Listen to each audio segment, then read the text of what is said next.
ರಾಯಚೂರಿನಲ್ಲಿ ದಲಿತರ ಭೂಮಿ ಕಬಳಿಕೆಯ ಆರೋಪ ಕೇಳಿ ಬಂದಿತ್ತು. ಇನ್ನು ಎಫ್ಐಆರ್ ದಾಖಲಾಗ್ತಾ ಇದ್ದಂತೆ ಬಸವರಾಜ್ ದಡೇಸೂಗೂರು ನಾಪತ್ತೆಯಾಗಿದ್ದಾರೆ.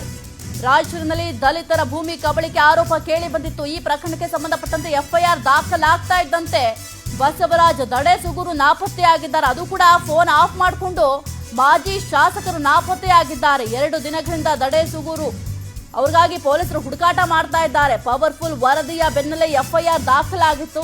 ಎಫ್ಐಆರ್ ಯಾವಾಗ ದಾಖಲಾಯಿತೋ ಆ ಕ್ಷಣದಿಂದ ನಾಪತ್ತೆಯಾಗಿದ್ದಾರೆ. ಸಿಂಧನೂರು ಗ್ರಾಮೀಣ ಠಾಣೆಯಲ್ಲಿ ಎಫ್ಐಆರ್ ದಾಖಲಾಗಿದೆ. ಕಾರು ಚಾಲಕನನ್ನ ಪೊಲೀಸರಿಗಾಗಲೇ ವಶಕ್ಕೆ ಪಡೆದು ವಿಚಾರಣೆಯನ್ನ ಮಾಡ್ತಾ ಇದ್ದಾರೆ. ಈ ಕುರಿತು ಹೆಚ್ಚಿನ ಮಾಹಿತಿ ನೀಡ್ತಾರೆ ನಮ್ಮ ಪ್ರತಿನಿಧಿ ನೀಲಕಂಠಸ್ವಾಮಿ. 2 ದಿನ ಆದ್ರೂ ಕೂಡ ಇನ್ನೂ ಸಿಕ್ಕಿಲ್ಲ ಅಂದ್ರೆ ಹೇಗೆ ಅಂತ, ಇದರ ಜೊತೆಗೆ ಪೊಲೀಸರು ಯಾವ ರೀತಿ ತನಿಖೆಯನ್ನ ಮಾಡ್ತಾ ಇದ್ದಾರೆ? ಸಾಹಿತ್ಯ ನಿಜವಾಗ್ಲೂ ಹೇಳ್ಬೇಕು ಅಂದ್ರೆ ಶಾಸಕರಿಗೆ ಎಲ್ಲೋ ಒಂದು ಕಡೆ ಬಂಧನ ಭೀತಿ